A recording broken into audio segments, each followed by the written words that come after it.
this is Katie, the Novel Stitcher. It is Sunday, May 12th, and this is Flosstube 35. This is a channel where I talk all about the hobby of cross-stitching.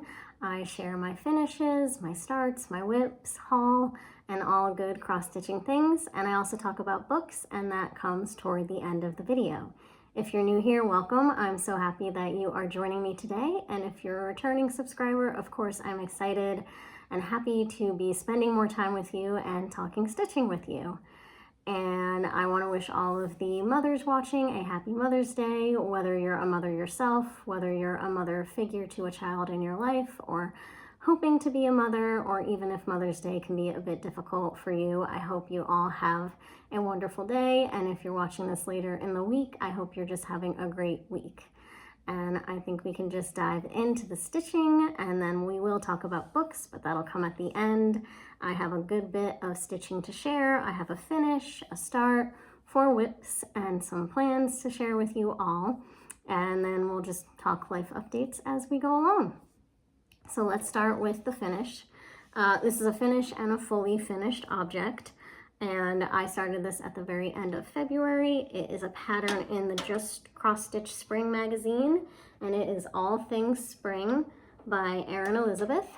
And I finished it on this little tin that I found, and I think it turned out really, really cute. So I found this tin at Target. It says fresh flowers on the one side, but the other side is blank.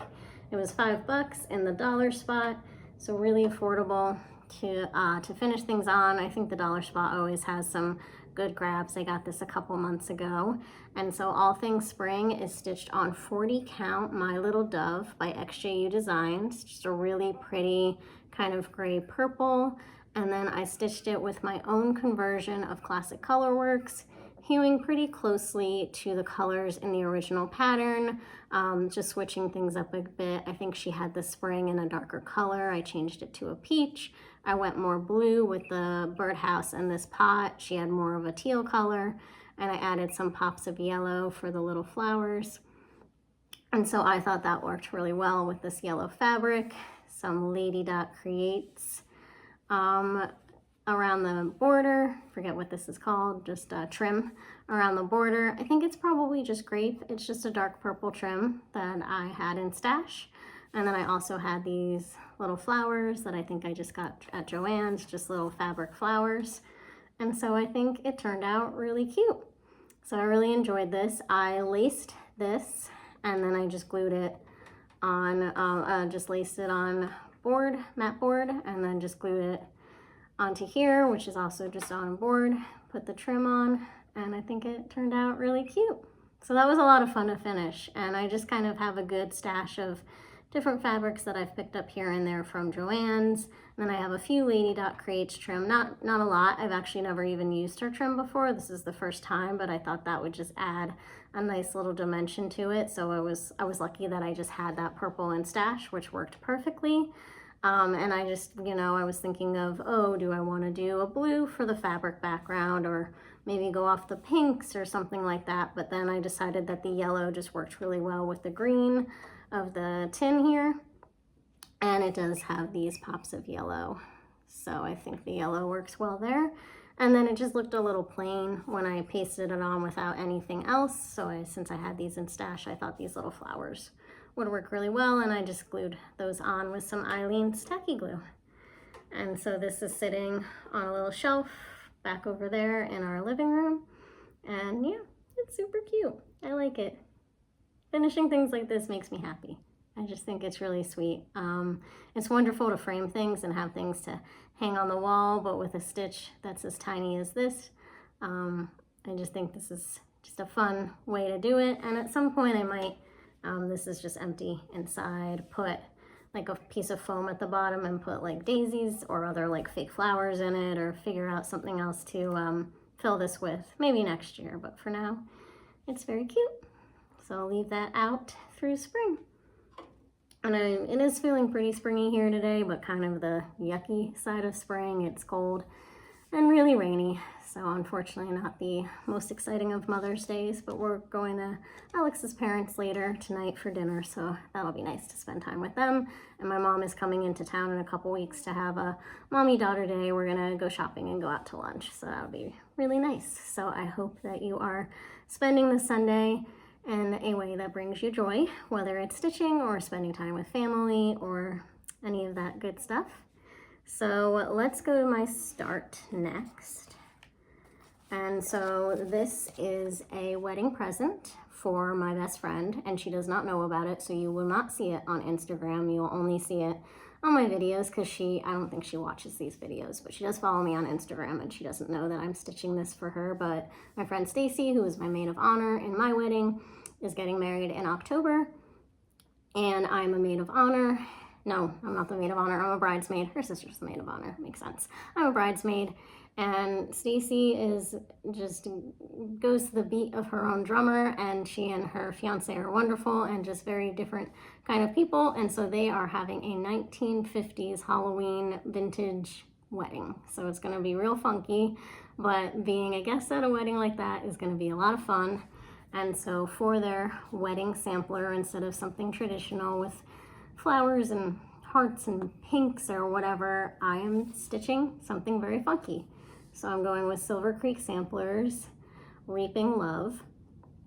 And I just think this is just perfect for the theme they're going for the vibe of their house, especially with them getting married right before Halloween. I'll be able to gift this at their wedding, and they can put it up in their house for the couple weeks till Halloween, but knowing Stacy, she'll leave it up year round. And I just think it's funny. I'll put her and her fiance's initials here, and then probably below it, I'll put the date of their wedding in October. And this is not something I would normally stitch. Like for me, I love Halloween, but this isn't really my style, so it's kind of fun to be able to stitch something like this that I normally wouldn't stitch for my friend. And so I'm stitching this, and it took me a while to figure out what fabric, because it's a pretty small pattern. If I can even find it, it's only a couple pages. So the information, it's 140 by 62, so it's long and really thin, but I didn't want it to be super tiny. So at first I thought I would do it on a 32 count, but when I ordered the pattern, I just ordered the pattern and like one other small thing, because I have a lot of fabric in stash, so I figured I'll have something in stash that'll work for it. And I realized I'm a little light on like a 28 or 32 count fabric, and there just wasn't anything I loved, and I wasn't so loving 2/2. And so what I just decided to go with was a 36 count, and it'll be on the smaller side, but I think that's cute. They can tuck it in a corner and it won't take up too much space. So I went with 36 count Old Stationery by Seraphim Fabrics. And I think it's gonna turn out really great. This is a little more brown than it's showing on screen right now, I think just because it's a cloudy day. We're not getting the best lighting, so it's a little bit more brown than it's showing here. Let's see if I can just put this behind it. I didn't bring a board with me today, but there we go. So it's a little more brown, but there's his head. Here's the Reaper. But it's gonna be really cute. I think they'll like that it's a smaller size. They're getting married in Pittsburgh, so it'll be easy to just stick in my suitcase and travel with. And I think it's gonna be so cute. And so for this, I'm using mostly the DMC, but for the Reaper himself, Weeks Dye Works Charcoal is what's called for. And at first when I got this in the mail, it's kind of more a green colored than black, which normally you think he's like a gray or a black. So I was like, oh, I don't know if that's gonna work. But I think it adds some dimension, and this part of his coat outfit is black, and so I think this just adds like a nice variegation, and it just makes him stand out a little more, because I think if you stitched him all in black, he wouldn't have like the same kind of effect than with the variegated. So I think that's going to turn out really well. The rest I'll just do in DMC, except I was thinking for the heart, because I don't have the DMC that it calls for. Or I do, but I do have the DMC, but it's much more like a pinky coral kind of red, which again maybe would work, because I think the color that they chose for him works, but I was thinking, and let me know your thoughts, maybe Hugs and Kisses by Cottage Garden Threads, because I got this through the Hearts for Pam little box that came. So I do have patterns that call for this specifically. So if I use it for this, you know, I will use a little bit of it up that's meant for some of those patterns, but there's really not that much red. I might still do this lantern in a different color, like in a DMC if it is the same red, which it looks like it might be. So I might still just do that one in the non-variegated, but I think this would look cool for the heart. Just more like a blood red than a corally kind of red. So I might use that. It's really pretty. That variegation is gonna look cool. So I might do that for the heart. So yeah, so that's Reaping Love, 36 count, Old Stationery by Seraphim, which is really lovely. I like this fabric a lot. This is gonna make him pop and look really cool. And this is gonna get a lot of love over the next few months because I do wanna finish it, obviously by October, and fully finish it. And I don't wanna be rushing at the end. I wanna do a really nice job with my finishing. I'll probably just put it in a really nice black frame. So I'll be giving that one a lot of attention, but it's fun to stitch. So I think it's gonna be a good one, and it's gonna be stitched with love for someone who means a lot to me. So that makes it even more fun. So that was my start. And then WIPs. So the first WIP that I worked on is Oh Joyous Day by Blackbird Designs. You are going to see quite a lot of this over the next month and a half because I really want to get this one done. I have yet to finish a larger sampler or even a larger stitch. Once I finish this, this will be the largest thing I have finished and stitched so far. It's not that big either. It's 175 by 221. But I've just mostly been working on and finishing smaller things because I've only been stitching for a little over 2 years. So I really want to get this one done. And I am making good progress on it, but I get a little squirrely and I focus on other things and then I don't get back to this one. I'm gonna hold it up and hope that I don't need a board for it because I forgot to grab my board, but I think it'll be okay. Yep. So that is what I have so far. Isn't it pretty? You can tell why I really want to get this done because it's gonna be so fun to find a beautiful frame and to get this hanging up on our wall somewhere.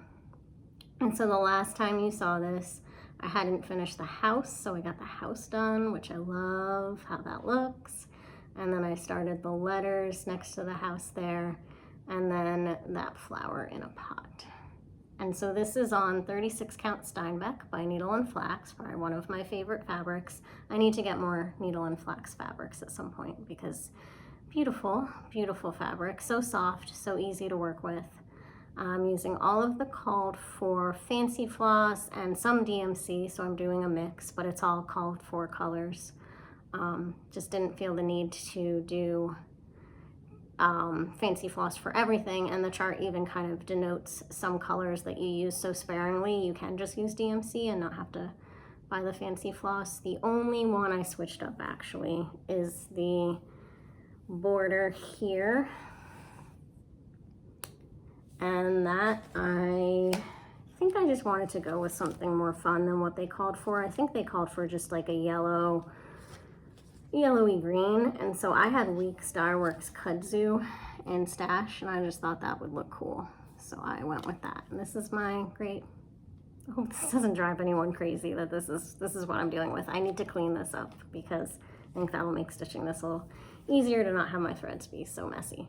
But so I changed that, and then I chose just a slightly lighter DMC for the windows in the house because the called for DMC was going to be so close to the window frame that you wouldn't even see a difference, and so they wouldn't really have the window look to them. This was a little bit lighter once I started stitching it. I realized, but I think it makes the windows look like the lights are on. Like it's nighttime or evening time and the lights are on in the house, and it really makes them pop. So I think it's lovely. So yeah, I need to get this one done. So, you know, you saw that I had the house. I have this much of this, so I have quite a bit more to go with this. This is a lot of stitching down here, and I'm not the fastest stitcher And this one is a satin stitch, this border here and here. And I'm very slow at that because I'm just not used to stitching anything but cross stitches. And same with like, there's a specialty stitch in there. And they're not hard to do, it just takes a little bit more concentration from me to look at the pattern. This has diagrams of how to do some of the specialty stitches. So it just takes me a little bit longer. But yeah, so this one is a focus piece for the next month and a half to finish by the end of January, the end of mid to late June, and I'll talk about why in plans.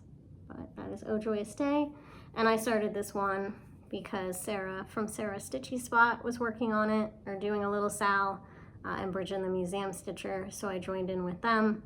Luckily, I don't think either of them have finished it either, so at least I'm not, you know, leagues behind them. Not that we had any plans to finish it at any certain point. It was more of a start along, but it's good to know I'm not the only one who's slowly working my way through that, and I will be happy when it's done to frame it, but also sad because I am really enjoying stitching on it. So that's going to be a focus. The next thing I worked on, I put like 10 stitches in, maybe 20, but I'm going to show it because it's a WIP, it's progress. So, here's a picture of the PDF. This is Baneberry. This is by Carolyn Manning of Carolyn Manning Designs, and this is part of the Manning May Sal. This was started by Cam the Stitcher, Bridget the Museum Stitcher, Megan Seattle Stitcher, Marjorie Maid maybe too. Last May, they stitched a Carolyn Manning piece, and so they're doing it again this year. I think some of them have started new ones, others are working on what they worked on last year, so I grabbed what I worked on last year for Manning May. Ooh, little thread escaped. So this is Baneberry. It is on a 32 count star sapphire using the called for DMC, except for this pink here. I think I switched up, which I don't even remember doing and did not write down that I was doing that. And to be honest, I'm not sure what that pink is. It has gone missing from the bag, so I will have to do a little sleuthing and grab some DMC pinks and compare them and see what pink I was using there, because I just don't remember, but that's okay. I will figure that one out. So what did I do since you last saw this? I think I stitched some of this down here. I think I finished these ones and maybe that. Maybe this. I didn't make a ton of progress, but it is pretty, so I thought I would show it. It's different than some of the other things I'm stitching on. It is taking me longer and will take me longer because it's all these like little elements, and so there's no like block stitching. There's a lot of counting needed. There's not a ton of back stitch, but there is back stitch involved in it as well. So just a little more slow going. It's also a digital pattern, and I am kind of the oddball out, I think, of some of the slightly more younger stitchers who really love like Pattern Keeper and PDFs. I do have quite a lot of PDFs, but because I work in marketing and editing and I'm on the computer all day for work, and then I like to watch TV while I stitch, it's a lot of screens. Like I'm on my phone, I'm on my computer all day at work, and then I come home and I'm watching TV on a screen, and then to have the pattern also on a screen, it's a lot for me, and I want to be aware of the impact I'm having on my eyes and all of that. And so I actually prefer paper patterns. I could probably print this out, but I don't have a printer, because who wants to own a printer these days when you use it once every couple weeks and then the ink dries up and then you have to spend $60 on ink again. So printers, you'd think by now they would have a solution, but we can fly to the moon, but we can't make printers that don't run out of ink. Anyway, that's my progress on Baneberry. So that's a fun one to stitch. And I'm not making any kind of goals for myself with that. I'm just stitching it when I feel like, little by little, because I have a lot of other things I want to focus on, and that one will take me a while to get done. And then another WIP I have that you haven't seen in a while. Started this one actually in March of last year, and it's so tiny. I should just get it done. And this is my like working from home. I'm in a meeting that I need to listen and pay attention to, but don't need to participate in stitching or throw it in my bag and carry it with me when I go somewhere stitching, because it's small and easy. So this is 3 Jackson Cat by Stitches by Ethel. And it's so cute, little Halloween cat with his pumpkins and the spider web in his tail and little star snowflakes and the smiling moon. It's just a super sweet little pattern, very tiny, 86 by 60. She has a lot of really sweet patterns, Stitches by Ethel. She's like a fairly newer designer, and I bought this at Hodgepodge in Stroudsburg, Pennsylvania, near Lancaster. Alex and I went for my birthday a couple years ago, and the shop owner was saying that she had Ethel was a really good designer and had worked in design or art. And the shop owner had told her, you know, you should design patterns. You have a lot of great ideas. You're very artistic. And so she did. And I think they were first for sale at Hodgepodge. Now they're available at a lot of other needle workshops and online and everything. So this one's really cute. I'm stitching this on a 32 count raw, natural raw linen. And that's progress I have so far. So there's the cat. He's very cute. He looks black in this, but he is not stitched in black. He is stitched in 3371, that dark brown. DMC, I'm stitching all DMC, 2/2 on this because it's a 32 count. And same with Baneberry is 2/2, that's also a 32 count. So anything 32 count and lower, I do 2/2. Anything 36 and up, I do 1/2. So he's cute. I have my little Scout who's black and white, and I contemplated putting some white in him, but I decided to leave him as a black cat for Halloween. I like the way the eyes and his face look. I do need to do his whiskers and his mouth. I'll probably do those toward the end, but just block stitching, really simple, really easy. The pattern's just on this little sheet, so it's easy to throw in your bag or carry it around the house with me. So this one's just really easy to do, and I'm hoping to finish the cat by the end of the month and then get this one maybe done next month as well, because it's really not gonna take me that long to do. So that's just a sweet one you haven't seen in a while, and that'll be fun to finish at Halloween. So I'll have this guy to finish, and then a few videos ago I showed that I finished my Whimsy Witch from Teresa Kogut, so those two kind of sitting near each other out for Halloween would look really cute. And then the last WIP I worked on was, oh, I don't have the pattern with me. Boop. Okay. PDF, or not PDF, digital image of the pattern, which I forgot. I always forget something. But this is One Stitch at a Time by La Di Da. It is a market release that was released this year. I'm stitching this as part of my Stitches and Pages book club. This is being stitched on 36 count Legacy by Picture This Plus, 36 count, so it is 1/2. And here's the progress I have. So I think last time this bird might have been done. I still haven't finished his legs. I probably should do that so he has legs, but I worked on all of these parts of this plant here, and then the bottom stem and base of that plant there. And I stitched this mostly last weekend. On Sunday, I got together with some stitchy friends. So hello to Caitlin, Colleen, and Sally. It was so nice seeing you all. We went to a Panera close by and just hung out and stitched. So it's nice to have a little stitchy crew here in Southeast Pennsylvania, and we have a lot of fun, and it's just nice to talk stitching with people who get it in person and gossip and do all good things. So it's really nice, and I think next month we're gonna get together and go to a needlework store close by and do a little shopping and maybe grab lunch, so that'll be fun too. And so I brought this with me, and of course I did great on these, and then as I was stitching this toward the end of our time together, I realized I had miscounted.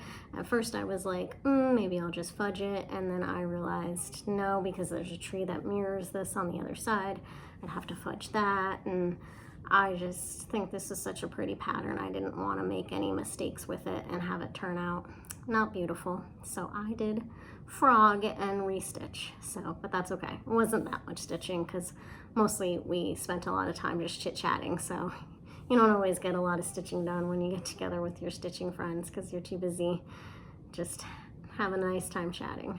So, and I'm using the called for beautiful Week Style Works, just such lovely colors for this pattern. So this one is just a joy to stitch. I mean, it's so beautiful, and I love this fabric. I haven't used Picture This Plus before, and I just think it's beautiful. Beautiful. So that is one stitch. Next time I have to not leave the pattern over there. I'm really bad at organization with my cross stitch, I must admit. And I do have a lot of project bags, but I don't have enough for every project, and I just use the cheap Amazon. I have a few nicer project bags, but mostly mine are just from Amazon because one can only spend so much. I mean, I understand why like the handmade, hand sewn or hand quilted project bags are the price that they are. They totally should be. I just can't afford to have 26 of those nicely made but quite pricey project bags. But I probably should get more Amazon project bags, so I do. They're not, Amazon doesn't make them, I just order them off Amazon. They're just the plastic ones. But I should probably get more, so I do have one for every project, because what I end up doing is shoving multiple projects into one bag. And so this was in a bag that I just was pulling other things out of, and I didn't grab the pattern. So that's what happened there. See, the thing is I need to organize my stitching life, but then that takes away from stitching time. So when I sit down and I have a choice between stitching or reading and organizing all of my stitchy stuff, organizing is never prioritized. But I'm gonna take some time off this summer, just random vacation days, because my company, for me, my philosophy is your company gives you vacation days, you use every single one. I try as often as I can to use every single one of my vacation days, even if that means I take a day off, I read, I stitch, and stuff like that. So there'll probably be a day one summer where I just take a day off to organize my stitching life. So that will be among my summer plans. So that is all of my actual stitching. I do have one plan, which of course, talking about me being disorganized with my stitching, is a pattern I showed last time that a lot of people said they wanted to stitch, and I put the pattern away and I don't know where I put it. So we're gonna have to once again show it here. But it is Fairy Garden by Blackbird Designs, and it is part of their garden club or garden series with a whole bunch of really cute little ones. I think I'm just going to stitch this one. The others are pretty, but this one was the one I liked the best, and a lot of people said they either had it or were interested or had other patterns in this garden club, and so I thought that it could be our first day of summer start. If anyone wants to join in with me, that is why I want to finish Oh Joyous Day by mid-June, because I want to finish Oh Joyous Day before I start another Blackbird, and the next Blackbird I start will be Fairy Garden. And so I did, while I was ordering Reaping Love, I'm trying to be good about spending too much money on cross stitch, but I did decide I could at least not have the pattern travel alone and get the threads. So these are they're all sampler threads, Simply Shaker and sampler threads, all but one. I just ordered from Fat Quarter Shop because they were one of the few shops that actually had Reaping Love. It was a little hard to find. 123 Stitch had it, Fat Quarter Shop had it, and a couple Etsy shops, but not many people had that pattern for some reason. So I ordered from Fat Quarter Shop, and they had all but one of the colors I needed for the Fairy Garden. So I got all of those but one, which I will order in the next couple weeks. And so if you want to stitch this one or any of the ones in this series, I'll have to see what hashtags are available so I don't steal some ones, but I'm thinking like Summer Garden Club Sal or something like that, or Blackbird Garden Sal or something like that. We'll figure out a hashtag. But if anyone would like to stitch fairy garden with me starting on the first day of summer for a summer garden stitch, or stitch any of these garden patterns from Blackbird, let me know. And that should be fun. I haven't done any kind of official stitch alongs this year, so I think that would be a good one. And a lot of you said that you really liked that pattern or had it, so that seemed like one that a lot of people might be interested in participating in. And the other good thing is, since it's a series, you could stitch any of them. If the fairy garden one is not up your alley, one of the others might pique your interest. So that is part of plans. Otherwise, finishing Oh Joyous Day, getting the cat done on 3 Jackson cat, and then probably hold off on any new starts, but no promises, because I have been in the mood to start something. I'm just trying to finish things before I start. Now, technically, I am allowed to do a new start, because I am trying to do 2 finishes for every new thing I start to kind of make a goal for myself to get things finished. And I designed and stitched and finished a bookmark that I showed in my last video for my Stitching Stitches and Pages book club. And so someone pointed out, you know, I did finish something, and so that kind of counts as a finish. And I think that equals finish number 8 this year, which is pretty good. I hope I'm not lying about finish number 8, but I think that's finish number 8. Very tiny, but technically that's an even number. Finish number 8 means I'm allowed a new start, but we'll see. I'm trying to be judicious about the starts here. And a lot of the things I'm finishing are the little things, because I know I can finish them because they're little, which also means I'm not making progress on a lot of the bigger things. So we'll see.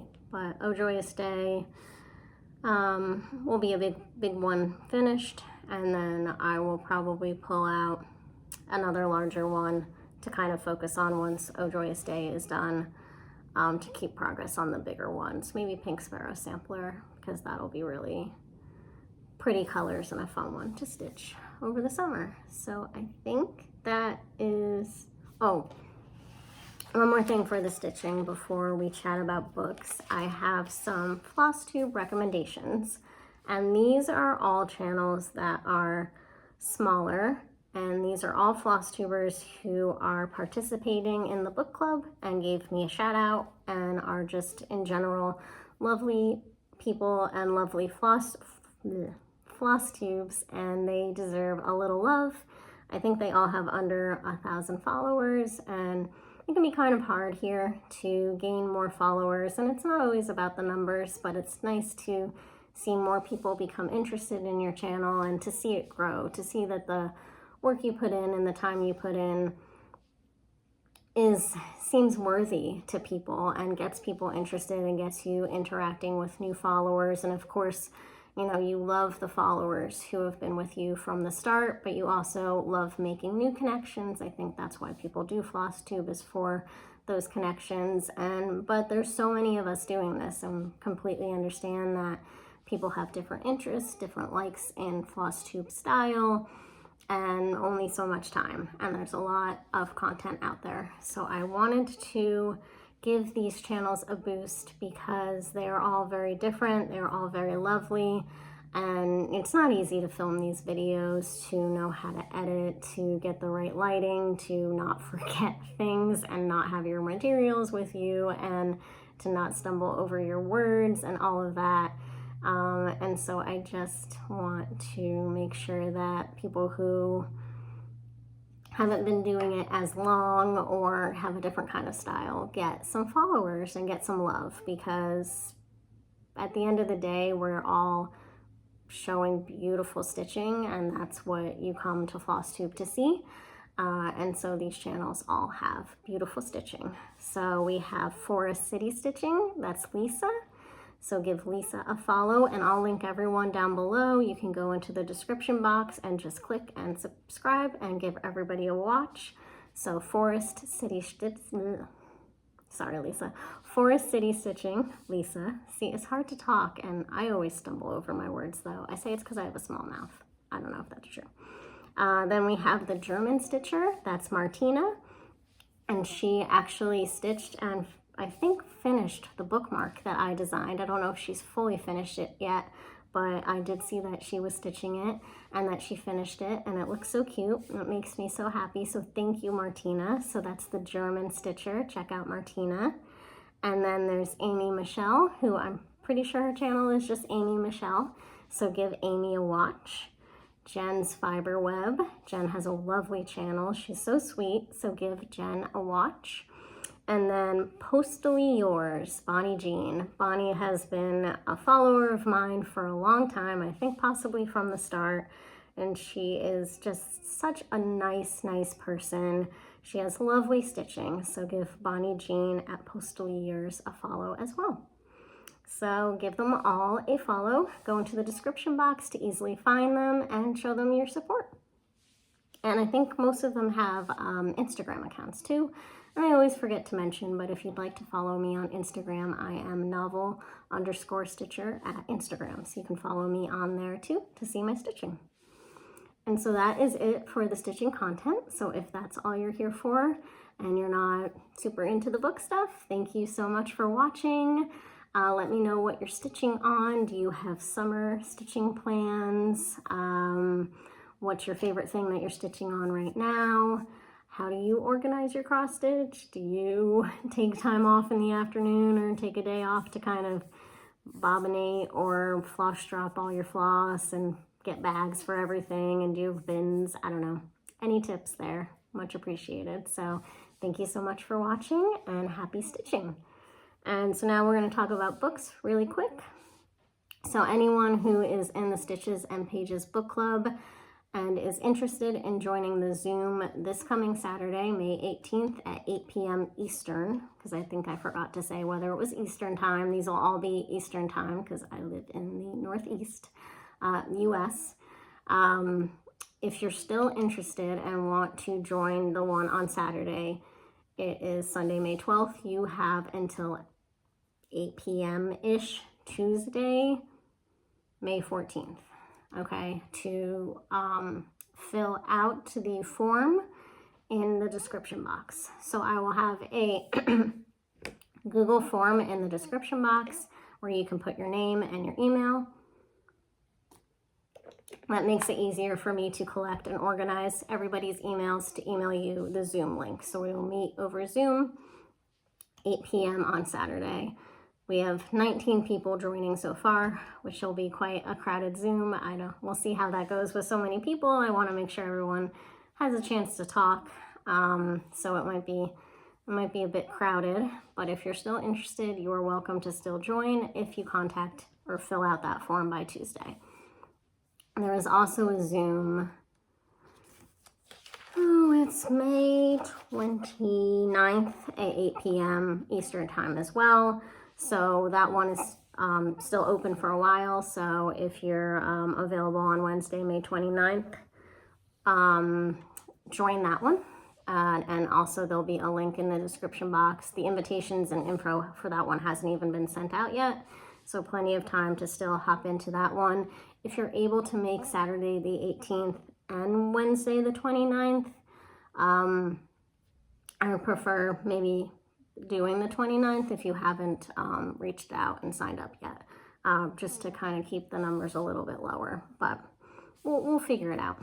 So if you were joining on the 18th, you should have received an email and have filled out the form and everything. You should have received an email from me on Friday.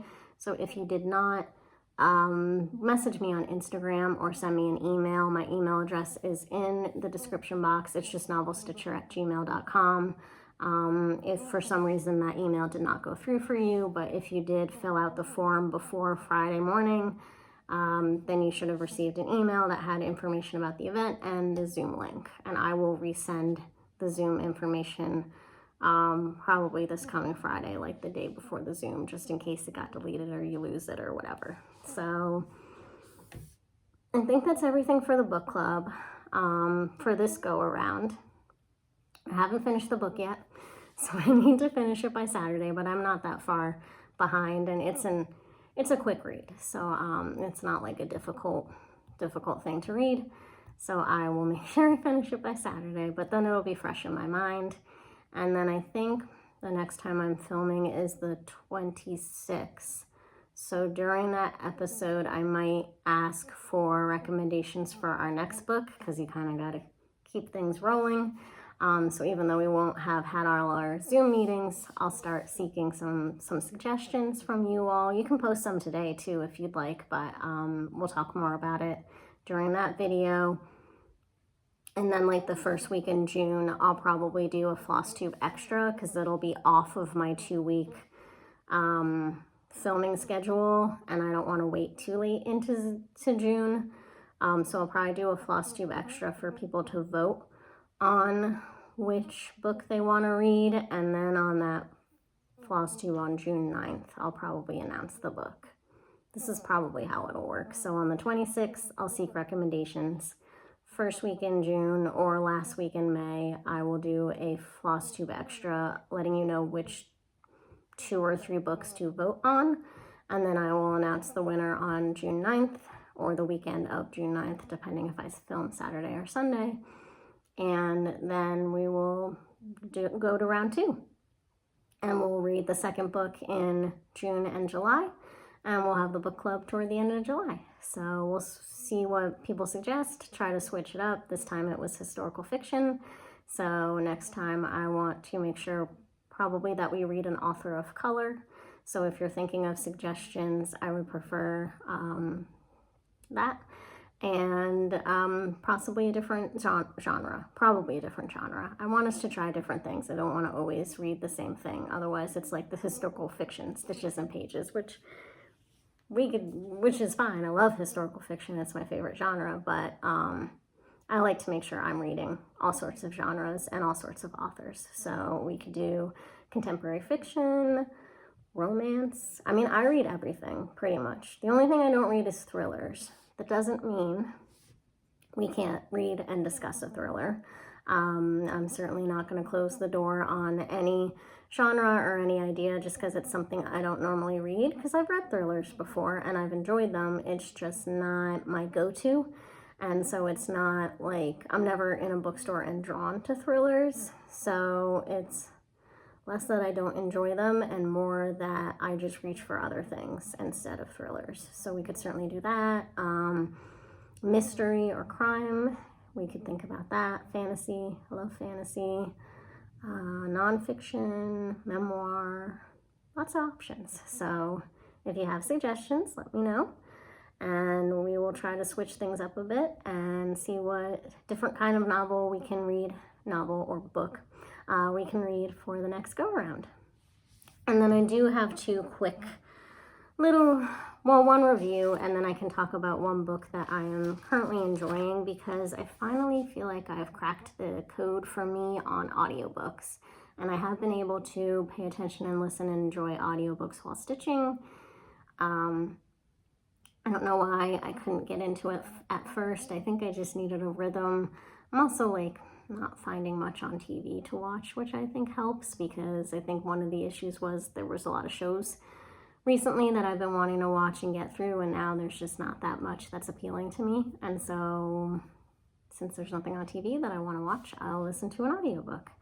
And doing chores, so like laundry, dishes, vacuuming, sweeping, mopping, all the stuff that comes with living in a house. I'll put my headphones in and I will listen to an audiobook while I do that, which is really nice. So the audiobook I just finished is Iron Flame by Rebecca Yarros. This is, what was the first? Fourth Wing was the first one. This is the second one. It's fantasy. It's about dragons and a kind of dragon academy, and then there's a war going on, and there's fighting and evil villains and magic and that kind of thing. So if you like fantasy, I would say I like it and I enjoy. I think it's a good storytelling. I think it's captivating enough that I am not, the books could be a little shorter. They are a little long. The audiobook was, I don't even know how many hours, but it took me a while to get through. It's enjoyable and I like it. I think, here's what I was thinking. I will read the next one but I'm not going to read the next one because I absolutely love it and I cannot wait for the next one, but it's because I want to find out what happens. So I don't normally have that in fantasy. Usually I want to read the next one because I love the characters and the writing and I'm fully invested, and this one is more like, well, I can't, it's a series. I can't just stop after the second book. I want to know how things turn out at the end. So that's why I'll read the third one. I'm assuming there's probably only 3. I can't see how she could eke out a 4th or a 5th book, but it's enjoyable. If you like new adult fantasy, I think it's called. Basically, like, they're in their like 20s. So it's not teen fantasy, but it's not full on adults. It's not high fantasy, in my opinion, like Game of Thrones or stuff like N.K. Jemisin writes or Brandon Sanderson. I see that as more like really intricate world building, really detailed, a lot going on, characters, timelines, different plot points, different settings and stuff like that. This is a bit more straightforward, a bit more simple. So it wouldn't be a bad introduction to fantasy, but it is got like that new agey, young adult, but older adult kind of feel. One contention I had with the book, listening to it on audio, is that there's a lot of cursing, which I mentioned. It did lighten up toward the end. I'm not anti-cursing, it was a little bit overkill for me. It just sometimes, I see it as a crutch. I don't see it as strong writing. To have the characters just be cursing all the time is not, to me, strong dialogue. And that might be more affected by listening to it than reading it. So 3.5, 4 stars out of 5, probably 3.5. I'm still going to read Onyx Storm though, which is the next one, because again, I want to find out what happens. And then the one, so I finished that one, and the one I'm currently listening to, which I'm very much enjoying, is The Frozen River by Ariel Lawhorn, or Lawhorn, it's up here. I think this has been on some lists and it's been around for a bit. The narrator is great. The audiobook for this is fantastic. It's historical mystery based on the diary of a real woman, Martha Ballard, who was a midwife in Maine, and it's set in 1789. And this isn't a spoiler because this is legit what it says that the book is about, and it's a bit violent, so trigger warning that it's a bit of a historical mystery of crime and bad things. So basically, a man turns up dead in this small town in Maine, and he is an individual who was accused of raping the pastor's wife in the town, and then another man as well was also accused of raping her, who's like a higher up individual in the town. And the midwife basically treated the woman after this happened to her, and then she's also the one who is called to look at this dead man and determine whether it was like how he died. And the other doctor in the town, and everybody downplays her a little bit because she's just a midwife. She doesn't have doctor training. She didn't go to school or anything like that. So they're more willing to listen to this other new doctor who comes into town, and he's obviously on the side of this man accused of rape. And so he says that the man who came up dead it was an accidental drowning, and he just bashed his head and it was accidental. And this Martha Ballard knows, based on what she sees, that no, this man was murdered. So who murdered him? Was it someone seeking revenge for what he did to the pastor's wife, or was something else going on with this higher up town official who was also part of the rape situation? So it's like about that unraveling, and I guess it's based on the book is based on her diary, so I'm guessing a lot of the content from the book is coming from this Martha Ballard's actual diary, and it seems like, at some point she has to hand over the diary with her observations of what both happened to the pastor's wife and her situation, and then her observations of the mysterious death of this man. And it seems like, once she has to turn over that evidence, this is her diary of all of her cases.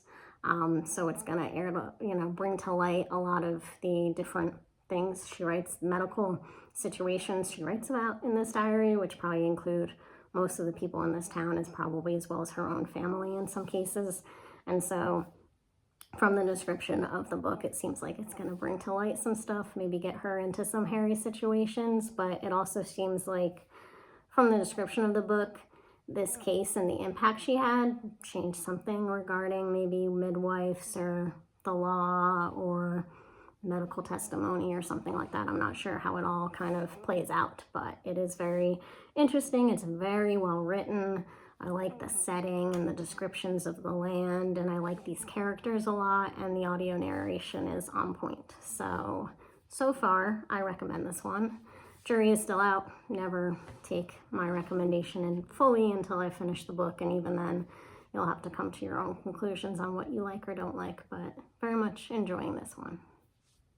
So I think I'm going to wind it up there. Alex is sequestered in his room while I film this, so I think I will let him be free and get to some stitching before we go over to his parents for dinner for Mother's Day. So I hope you are all well. I hope you're enjoying whatever you might be stitching on. I hope you're reading something good. If you have any recommendations or want to let me know what you're reading right now, feel free to pop that in the comments. And happy stitching and happy reading, everyone.